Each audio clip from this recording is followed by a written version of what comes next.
Hey everybody, Matt Burke here. Today I'm going to be reviewing Conan the Barbarian, number 12. It's been a few months where this is the story that's coming to a head. I got my Rebel 100 rye whiskey mixed with a little bit of a strawberry sparkling water. Just picked it up from the LCS, and yeah, it's been a pretty awesome day today. Um, I picked this up and I was like, oh, is that the only cover you got? And he's like, yeah, that's it, man. And I think it's a cool cover, but for me, I don't know. It almost looks like it would be a cover of like a metal album cover, from a metal band that's like into Conan, like a modern one or one that was like from like the 2000s, or maybe even a cover for music inspired by Conan the Barbarian, but not. I don't know, not for a cover, and it's also like the same cover as the novel that just came out too, City of the Dead, I believe. And I think it's perfect for like a novel. But I don't know, man. I think it'd be kind of cool if they had a cover like where it kind of culminates like everything that happened over the past issues. Like imagine if you got fucking Conan and then you got Cole and then Tulsa Doom all like in like like in a Frazetta, because they're already doing the Frazetta thing right here with the triangle, the pyramid. Everybody does that. I do it. I love it. But yeah, man, I think that would have been a cool cover concept. Everybody kind of knows that they're in this one now. And then you got the fucking sword from the Milius movie, maybe right in the middle, and then probably in there too. Just fucking fuck it, you know what I mean? But yeah, I don't know, and it got me thinking too, man. Like, what if actually they had a contest? You know what I mean? Like heroic signatures with Titan, well, what if they had a contest where they had Conan fan art? Because there's some badass Conan fan art out there that just slays. There's more artists now, like on the internet that kill it, even without AI, than there has ever been. And what if they had a contest like every year, like where whoever wins gets like $500, even $100, fuck it, and then they get the cover, and then maybe second, third place get a gallery in the back, that would bring in so many fucking readers, dude. Like it's a brilliant idea too. It would bring in so many fucking readers. Like Todd McFarlane did that for Spawn, and he got like 4,000 submissions. There was just so many beautiful like works of art. I think if they would do that, they would bring in so many people, man. And you get so many cool like versions of Conan. Again, if they did that every year, man, it's like marketing that pays for itself, And most artists they would do it for free just for the exposure. But you throw in like $100, $200, $300, $400, $500 for them. And you get that, right? Then you're bringing in new Conan readers, right? And you're bringing in the old fucking Conan readers too. It's just, I don't know. I hope that someone that's watching this over there, I hope someone watches this. But anyway, let's get into this. Here we go. We got the where it's going down right here. So if you guys don't know, I'm gonna read the synopsis. We always do that. That way you guys can kind of get caught up on what's happening in the story.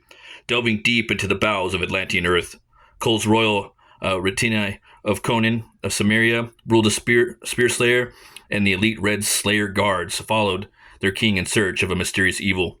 Prying open ornate doors wrought from ages untold, they were set upon a murderous subterranean horde who slew many of the king's guards. Undeterred, Cole led the remaining party even deeper, coming at last to an ancient burial chamber and a black stone sarcophagus bearing the mark of a malevolent eye. Brule warned his king against folly, but Cole's obsessive madness set him on a doomed course. Flinging open the coffin to reveal an ancient Atlantean blade. Hell yeah. And more as well. For from the shadows a dark figure rose to seize his sword, stabbing the Vesulian king and unleashing death magic upon the king's brave allies. Thulsa Doom had been reborn, ready to rule ages unconquered. So Conan's went back through time. He's been on a mission with Cole. You guys, if you haven't read the previous issues, what are you doing? You living under a rock? I mean, come on. New fans, old fans, get in there. And here he is, man. Here he is in all of his glory. That's Tulsa. I mean, I just love this page layout, man. It's so organic, just flows. That's like the real deal. Like everyone that's that came after all the Dungeons and Dragons shit, Skeletor, it all came from this dude right here. Time is the blade that waits for all mortal men, whether they be conquered or cast off. To defy the Reaper's keen cut upon life's fragile thread is to the untether one's soul and senses from all that is human. The Blackstone is mine. Few could perceive such power. Fewer still could wield it. Its secrets are mine, and there is only one Thulsa Doom. Its power is mine. His ambition knows no bounds, and in this moment, he truly is beyond flesh, beyond death, beyond time. Here we go. You're out of time, Spear Slayer. The king of Asulia shall fall as surely as its king does here by my hand. Call the arrogant, call the haunted, call the dying, lost in delusions of grandeur, as I puppet played his mind with pitiful strains of prophecy to lead him cross the sea here to my clutches. The line of kings vanquished, the red slayer slain, there is no one left to defy me. Uh-oh, I don't know, I beg to differ. Who do we got right here? Gotta take another drink, guys. And again, you got Rob De La Torre. Art just killing it, man. Killing it. Conan the Barbarian. The Age Unconquered, Part 4. Terror Undreamt of. I usher forth a new age of doom. Look at the sword, guys. That's it right there. The Conan sword. That was just brilliant. A brilliant idea right there by Jim Zub.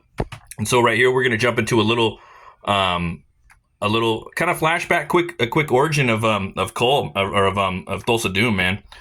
Check it out. A new age indeed, for this is not the first time this warlock has brought the world to its knees. Before shimmering citadels of the Thurian age stood tall, there was another time, a darker time, an age of Atlantis.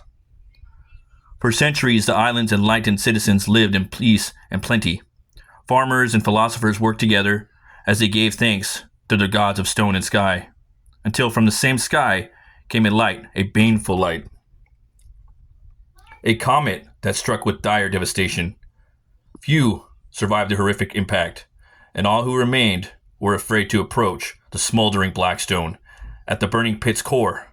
All save one, a man called Cthulhu. Remember that name, everybody. Remember that name, Cthulhu, for a multitude of reasons, all right? Cthulhu, foolish or fearless, placed his hand upon the stone's shimmering surface, and its strange energy shuddered through him, unlocking dark knowledge and a darker magic. The dead were now his to command.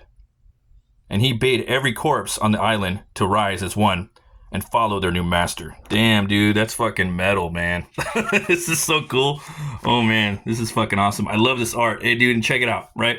I don't know if this was De La Torre's thing or Zub or what, but they put the fucking two snakes, you know, from the Milius movie, you know? I don't remember, like, if the old Tulsa had that or not, but that's cool, man. They're not facing each other, but it's definitely a callback to the Milius movie. A warlord arose alongside those corpses. He would be called Cthulhu no longer. Doom he brought to all who defied him. And so, henceforth, Doom would be Thulsa Doom, tyrant conqueror of Atlantis. The blade Doom forged drank countless souls of his army of undeath, marched and mulled their way to victory against every tribe on either side of the sea. Doom he could conquer all and writhe his name amongst the greatest kings, but in the end, time would cut his cord like any other mortal, and legacy would be lost. Love this art. He prayed to the Blackstone for an answer, a way to escape death's final embrace. With a flash of inscrutable insight, the necromancer bade his worshippers to carve a sarcophagus from the star-struck stone, wrap him in blessed linens, and bury him deep within the earth. As Thulsa Doom's body rotted away in the deepest dark, the freakish power of the Blackstone sustained him, and his soul hovered betwixt life and death. He glimpsed visions beyond his reality. The necromancer saw a line of warrior kings whose bravery would define ages yet to come. And if left unchecked, their strength of spirit could turn the tide against even his unholy power. To fulfill this destiny of his desires, this bold bloodline must be severed at its source. So yeah, you got Cole right here. You know Conan is his his great 10,000 year old grandson or whatnot. I fucking love that, man. From his cursed sepulture within the bowels of old Atlantis, the necromancer uses dark magic to engineer Cole's demise. So he's been plotting this whole time, man. I love that Zub brought in Tulsa Doom. You know, like he's the villain. You know, he's the Dark Vader of the the Conan verse and the of Hyperborea. I don't know. That's who I would have went with too personally. You know, Thothamon's the shit too. But to me, he's like the Riddler. You know, he's like Bane. You know, and Tulsa Doom would be like his fucking Joker. You know, or arguably, you know, like that's what I would have done. You know what I mean? And so, oh man, he just so metal. And yet, at every turn, the young barbarian somehow turned fate's tragedies to triumph as he grew from boy into man, then from slave into king, until now. Until now, man. Here we go. You guys ready? There he is. No more. No more shall you defy the death you deserve. It took years to worm my way into your mind, building a fortress of nightmares to make you doubt everyone you trust and everything you've built. All of it's a trap, set to lure you here. Any final words before your lineage dies on my Atlantean blade? Ugh. This fight is far from over. Oh, fuck. He's like, what the? He said, what? For the first time since he arose in triumph, Tulsa Doom's voice drops to a hushed whisper. Who speaks there amongst the shadows? Show yourself. Are your hoary sockets blind? You left yourself wide open, skullface. Gah! The Cimmerian is surprised as he cuts the necromancer across the arm with ease. The ancient Atlantean stumbles, confused, seamlessly unaware of the foe right in front of him. Then, Yankosha's cryptic words echo in Conan's mind once more. Mortals see you as you see yourself. On the other hand, I see only the absence of your form, a hole in the air where you are yet should be, or should not be. Where only fates not only entwined, you would be invisible to me. You are blind, aren't you, sickly skeleton? Were you any kind of mortal man? I might pity you before I buried my blade in your heart. Silence. Whatever sightless spell you've spun, I will not keep you from my grasp. So here we go, man. They're going toe to toe. Oh man, gotta take another drink. See, this is the shit right here, guys. This is the shit right here. You're not gonna get this from any movie, any video game, any cartoon. You know, and don't get me wrong. I mean, Conan the Barbarian is my favorite movie, and I'm watching the Conan cartoon on Tubi right now with the kids. But the comics, man, I love this shot right here. It just, oh man, I like the little. It's just so cool. Well swung. But now I hear you, warrior. The charge of your breath, the slice of that sword.